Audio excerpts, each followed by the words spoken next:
I'm sure you heard from my brother. We're having our wedding next month. Of course you'll be there, right, Lily? Of course, Bella. I'm looking forward to it. You know, the ceremony is at a super expensive place and my dress is the most beautiful. That's amazing. Where are you having the ceremony? It's at one of the top luxury hotels in the country. The reception dinner is a full-course meal prepared by a top chef. Wow, that's wonderful. I've never met your husband, so I'm looking forward to seeing what he's like. Yeah, I know, right? He's a handsome guy who graduated from a prestigious university and works for a famous company. Oh, really? He's so different from my brother. What do you mean? Well, you know my brother was laid off recently, right? So now he's working at a low-paying job and having a miserable life saving money every day, right? On the other hand, my guy is in a secure job with no risk of being laid off. Well, yes, but Bella, aren't you exaggerating a bit? I'm just telling the truth. I'm sure you will be surprised to see my wedding. You might be giddy at how gorgeous it is. I'll be prepared to be surprised. Lily, I hope you can escape from your life of poverty for a moment and enjoy our gorgeous wedding. Yeah, I'm looking forward to it. Hey, Lily, I saw you. Huh, Bella? What's up?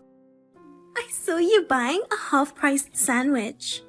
I knew my brother and his wife were poor, but I didn't think it was that bad. What? Yesterday, I went to the supermarket in town with my boyfriend. I happened to see you guys. I was horrified. The shopping cart was full of half-price sandwiches and pizzas, and you were smiling. What? You saw us? Why didn't you say anything? I wanted to meet your boyfriend. Huh? I wouldn't talk to anybody with a cart full of half-price items, would I? There's absolutely no way I'm going to introduce my precious boyfriend to people like that. Embarrassing is so... Lily, you were obviously coming home from work. So you work late and you can only afford to buy half-price stuff? How poor are you? It's so terrible, I can't help but laugh. Excuse me? I'm sorry. Lily, you didn't become poor because you wanted to be poor, right? I'm sorry my brother is an idiot. He was laid off for no reason, but in a way, it's good he changed jobs. No, he doesn't make as much money as he did.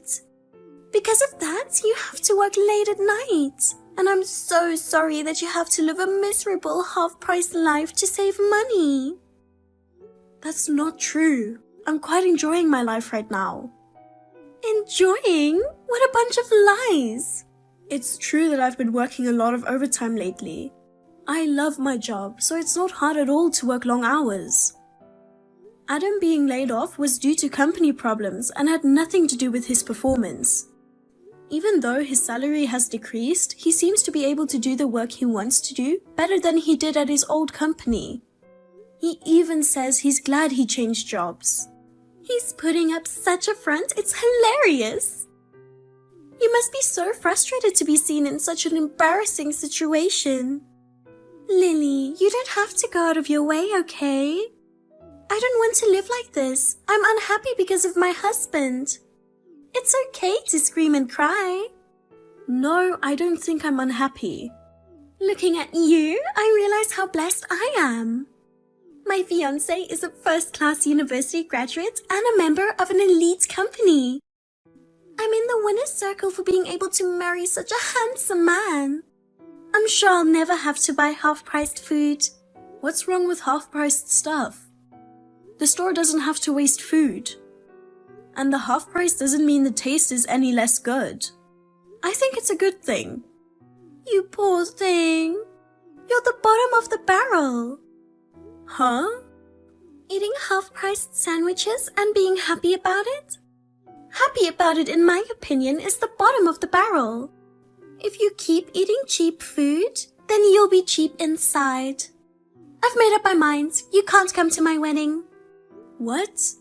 The other day you said you wanted me to attend your wedding. So I changed my mind.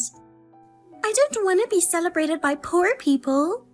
Your aura of poverty would spread to everyone. I don't want you to screw up my wedding. Aura of poverty. To be honest, I'd rather my brother didn't attend either. But it's hard to make your relatives miss a wedding, isn't it? But his wife is not family. So it doesn't matter if you don't come to the wedding. Oh my god. So I don't want poor people at my wedding. Don't even think about coming. You need to work hard. You're going to regret your words. What? No, it's nothing. Then I guess I'll have to sit this one out. Adam, is this a good time? Lily, sure, but you're still at work, right? Yes, but I just got a text from Bella. She told me not to come to the wedding. What do you mean? She said that poor couples shouldn't come because it's embarrassing. Poor couple? How is it we are a poor couple? She said she saw us on our way home from the supermarket. She said our shopping cart was full of half-priced sandwiches and stuff. I see, so she thinks we're poor. I guess so. What the hell? She invited us to the wedding just the other day. But, well, if she's going to be like that, we'll just have to sit this one out. I don't think I want to go anyway. But she said it'd be fine if I just don't go. You're the bride's brother, so she has no choice but to invite you. No choice? The bride and groom are the stars of the wedding. If the star says don't come, then there's no choice but to stay home. God, I feel really bad. I'm sorry. No, I'm the one who should apologize. It's my fault you're getting put through all this. It's not your fault. She just happened to see me. My hobby is half-price hunting. You were just hanging out with me while I was enjoying my hobby. It's unusual for a man to like half-price supermarkets, isn't it? But it's okay, because I enjoyed a lot too, haha. I get excited when I see the half-price stickers at the store. And the time of day is just right too. When I pick you up on days you work overtime, the closest supermarket is just starting to put on the half-price stickers. We hit the jackpot with the last place. That $40 prime rib beef was less than half price at $15. That was the best grilled steak I've ever had after coming home tired. Yeah, that really was good. Well then, let's go out looking for half-price items again today. Actually, I'm going to work overtime again today. What? The new guy made a big mistake at work again. But as usual, it's a boss's job to clean up their subordinate's mess. Again, it's a new guy from hell. I heard he graduated from a top university, so I had high expectations for him. I didn't expect him to be such a pain in the neck. He didn't even thank me for working on my day off. Oh, the one from last month? That was the reason you missed the meeting with Bella and the family. That's right. I wanted to meet Bella's fiancé too. That new guy, he totally forgot he was supposed to be at work on Sunday and cancelled his shift. It was an emergency and I had to leave, and it was a big pain in the neck. The look on your face when you came home from work that night scared the hell out of me. And what's more, today when I came to work in the morning, he suddenly said, "Please come to my wedding next month." It was the same day as Bella's wedding. So I was thinking of turning it down, but I'm not going to Bella's wedding. I might as well go to his wedding. It was the same day? Well, then you might as well go and enjoy yourself. You're his supervisor after all. That's true. Then we'll go to our respective weddings on the same day. Well, I better get back to work. Oh, call me when you get out of the office. I'll pick you up as usual and then we'll go half-price shopping again. Got it. Hey, Lily! Why are you at the wedding? I told you not to come to the wedding, Lily. Bella. Hurry up and go home, you poor person. I told you only my brother should come.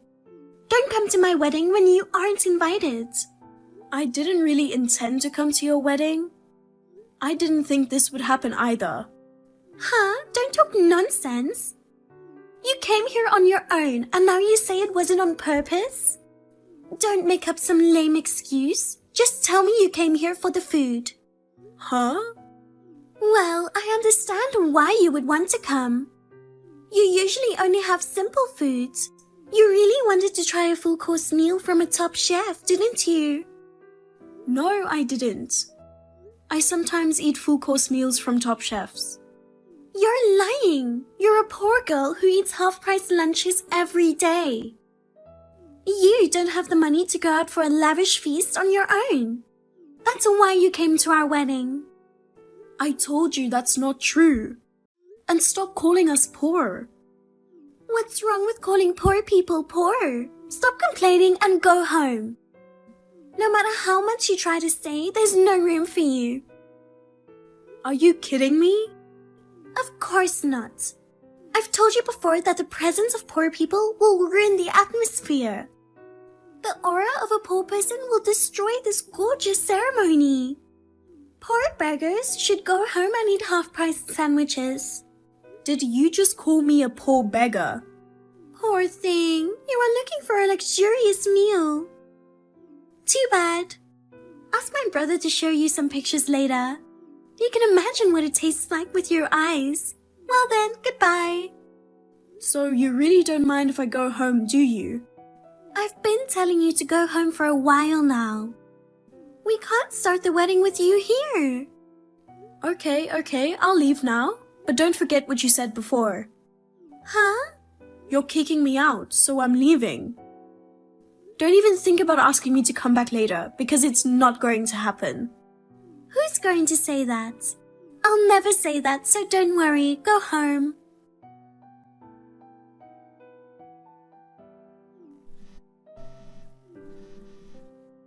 Lily, where are you now? I'm in a cab? Please, come back now. Excuse me? What are you talking about? You just kicked me out a minute ago. It's not that. I didn't know you were the groom's boss. Lily, I heard you're the head of the department Mike's in. I had no idea. I didn't hear anything either, so I was surprised. And before I could ask you what was going on, you kicked me out. Well, thinking back, I didn't even attend the meeting with the groom's family. No wonder I didn't know the groom. Well, the reason for my absence was also because of the groom. What do you mean?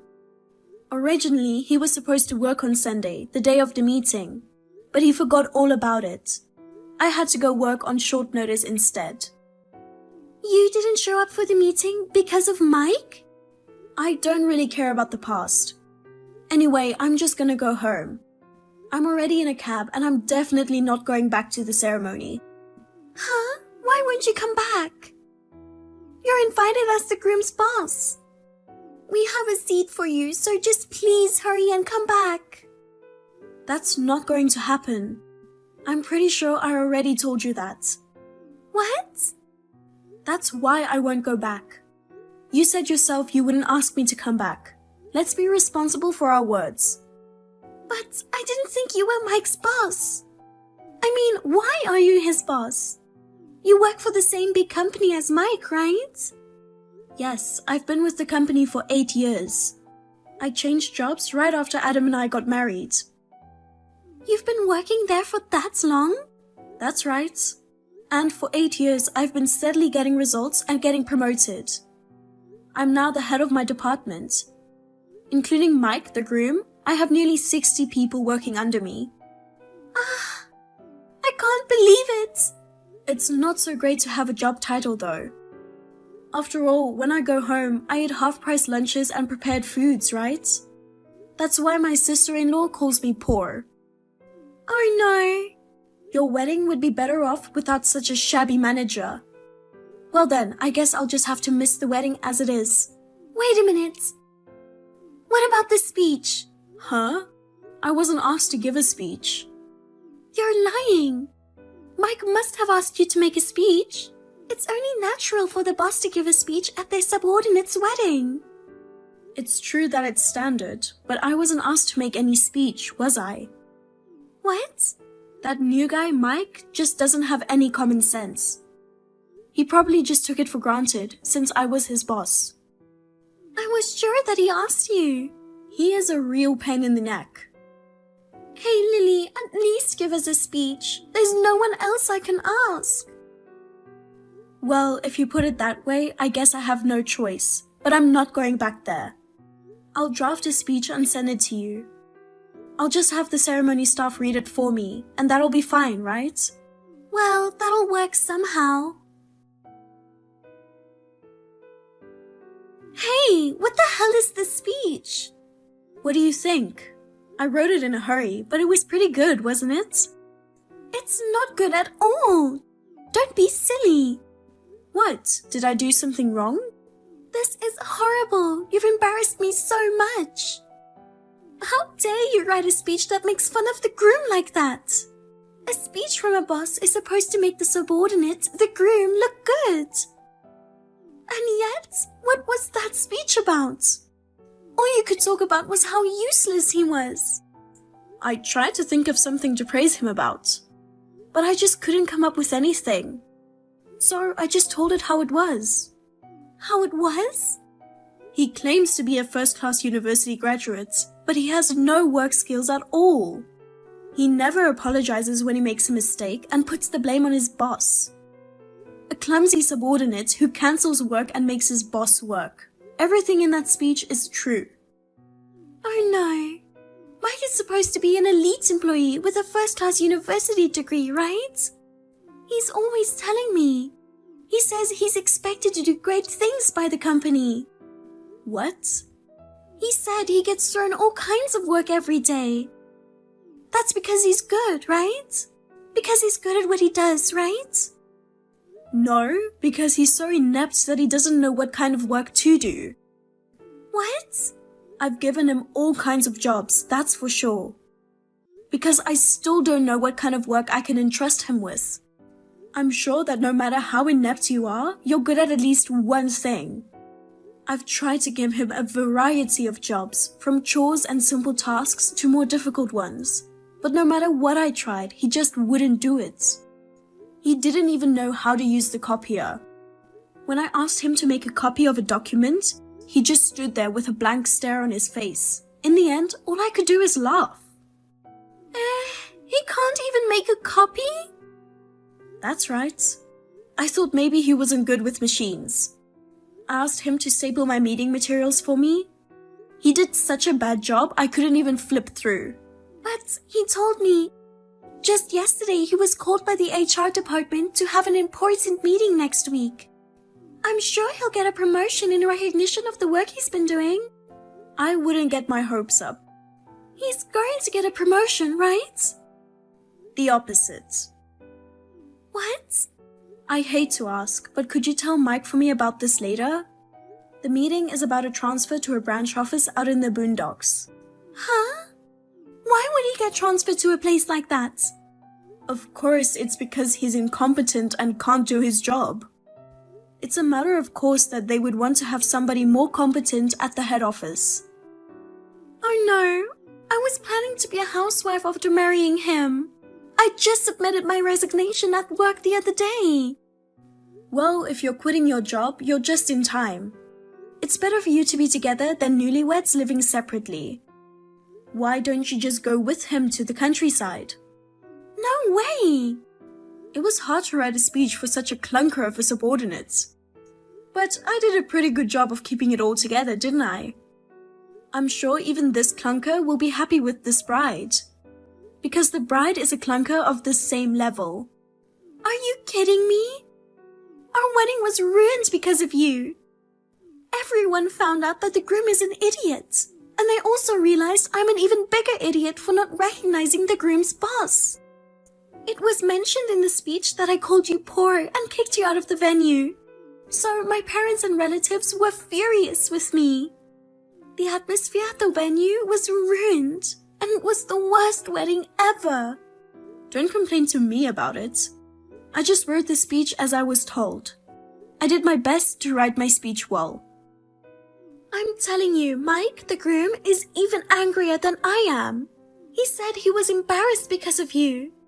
He went on a rampage at the ceremony. He overturned the tables and broke all the equipment at the ceremony. What are you going to do to pay for it? Wow, is he the type to hit things when he's angry? Sounds like you're gonna have fun being married to him. I really don't know what to do. I'm never going to be able to move to the country. I married him thinking he was an elite winner. If I had known he was like this, I never would have married him. Well, you two should talk about this. Anyway, I'll leave you now. Lily, we've got a problem. Please pick up the phone. Bella, I'm at work. If it's not urgent, can we talk later? Mike quit his job. Oh, about that. Oh, Lily, you know about that? That's because I'm his boss. Oh, yeah. He called me and said I'm quitting the company at this very moment, and then he just hung up on me. This kind of new hire is unheard of. He said there's no way he's being transferred to the countryside. He didn't even talk to me about it, and he hasn't found his next job yet. What am I really going to do now? I've already submitted my resignation to my workplace. It's not funny for a newlywed couple to be unemployed. Then you'll be fine. You can save money by buying half-price sandwiches and stuff. I'm sure you can survive until you find a job. Eh? Oh, sorry. You're not going to buy anything with a half-price sticker for as long as you live, are you? Then this money-saving thing won't work. Well, that's... If you can't get a half-price sticker item, why don't you go to the nearby river and catch some fish? I'm sure fresh fish tastes good. It's cheaper than the half-price sticker, and it's free. I can't. I don't like fish, and neither does Mike.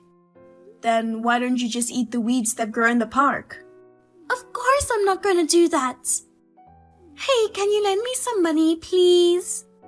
You're a big shot in a big company. Lily, you seem to make quite a bit of money, don't you? Well, about $300,000. That much? Then you must have plenty of money, right? You can help out your brother and his wife, right? Yes, I have enough money saved up, but I don't think I can help you guys. Why not? Aren't we family? Don't act like we're family now. I don't even like you. Oh, come on now. You're aware that you've been doing things to make me hate you, right? That's, You called me poor and made fun of me. You even kicked me out of the wedding hall. I wouldn't lend the money I worked so hard for to someone like that. So I wish you both the best of luck in the future. I'm looking forward to seeing what a winning life looks like. After that, Bella continued to persistently text me and ask me for money. I blocked her because I was getting depressed. Then she started crying to her brother, Adam. He declared that he would never see her again. Next, they went to both sets of parents' homes, but due to my speech, the parents became disillusioned with Bella and her husband. In the end, they were abandoned by the whole family. Rumor has it that they are now living in a shabby apartment with very cheap rent. Mike is desperately looking for a new job. But no matter how many companies he applies to, he is always rejected at interviews, and he is still unemployed. He thinks he's an elite, but it seems he seems kind of desperate. No matter how impressive his academic background is, the interviewers must have seen his incompetence. By the way, I recently saw Bella at the supermarket putting half-price prepared food in her basket. I didn't say anything to her.